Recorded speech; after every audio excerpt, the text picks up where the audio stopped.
Shut up and sit down.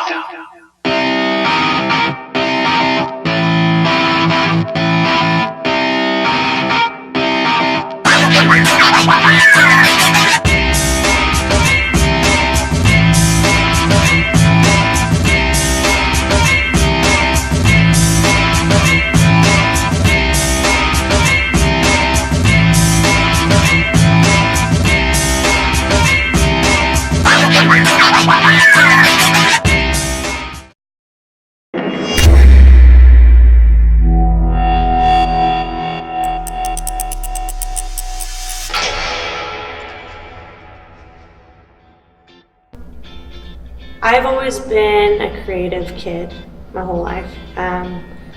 We moved around a lot as a family, and I was that weird kid in the basement that was always like drawing and painting and stuff instead of going out and making new friends all the time. So I'd say that's where it started. And then I always loved art class. In middle school, I took art, and that's when I really started to enjoy it.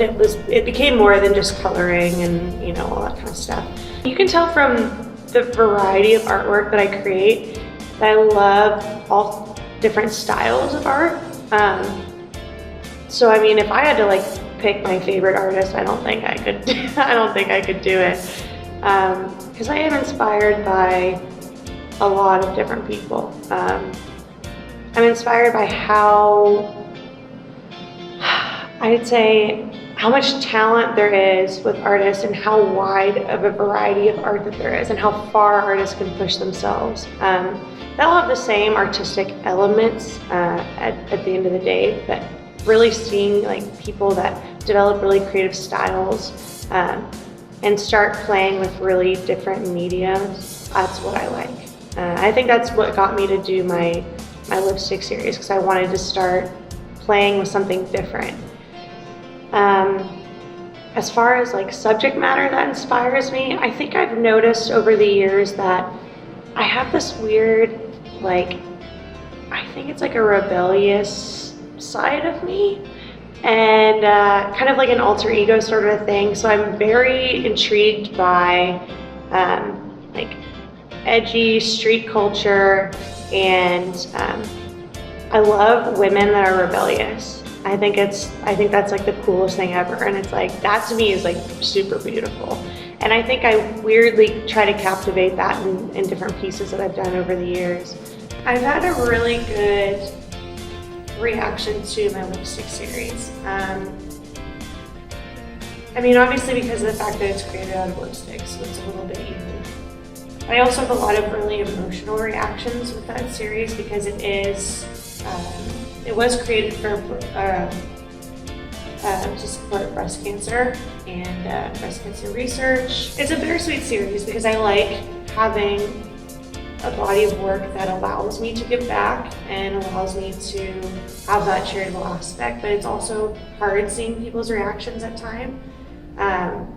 And seeing how relevant breast cancer is to so many people. I mean, I went to the Bayou City Art Festival, I had that series with me, and I would say 40 to 50 people a day were coming up to me, and either they had breast cancer, they just got re-diagnosed with breast cancer, they had a family member or a friend that just passed away. It blew my mind how many people have kind of been impacted by it.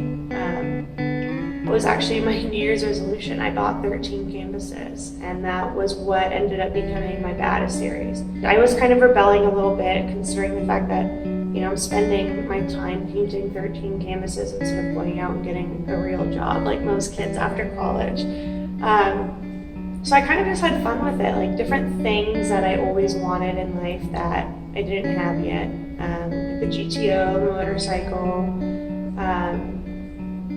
even stuff that was inspiring me, where is she, this girl? The DJ, kind of seeing and feeling a connection with images that represented where I was in life, and kind of seeing the hustle in those different pieces as well. That's kind of what I was going for that first series. I love artists that are talented. And I think that that's where the respect and appreciation should be given.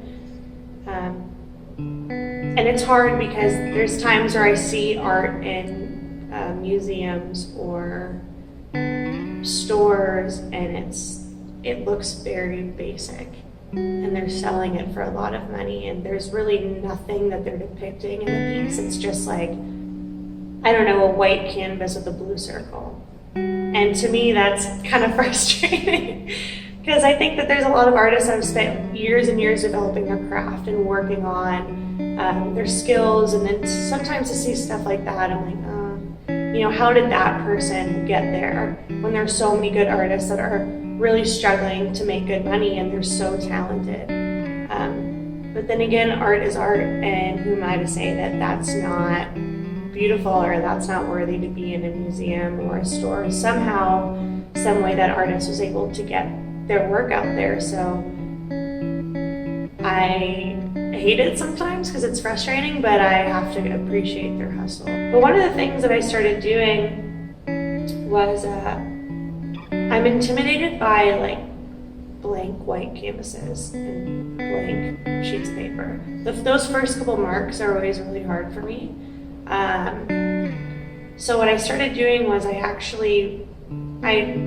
painting or something that I'm working on, I'll write myself a little note on the canvas to kind of like ruin it in a way, and get that idea of it being like, oh, it's a perfect white piece, like don't mess it up yet, so I kind of do that to destroy it a little bit, and it's usually like a little pep talk to myself. So as I'm working, like if I'm like, oh, this looks like shit, I don't want to work on it, I kind of read my note and I'm like, oh, okay, I gotta keep working on it.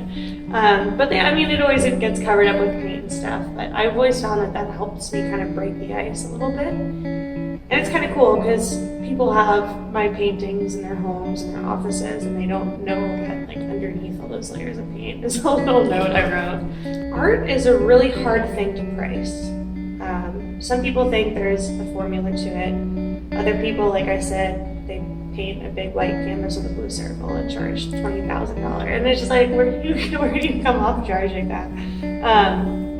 But either way, when you're starting out as an artist, it's really hard to judge your work and to put a price on it. I met with this artist who's actually a tattoo designer here in Houston, and he was doing a lot of big paintings, and in his lobby at his tattoo parlor, he has all his paintings up. And he had this regular that would come in and he would do tattoos for him, and this guy was always interested in his art. And he didn't know that he collected artwork, really expensive artwork. So he would always ask him how much his originals were because he'd never had price tags on them. He was like, oh, I don't know, I'll sell it to you for $1,000. And it's this humongous painting. And the guy was always like, oh, okay. And he never really showed interest. So this guy always told me, he's like, I thought that he wasn't interested and it was too expensive. And so every time he'd ask me what like my painting was worth, I'd like kind of bring the price down even more. And he was never interested. And so he had gone over to his house one day, and he walked in, this guy is like a ginormous home full of like just such beautiful, expensive artwork everywhere. And he didn't know that he was a collector.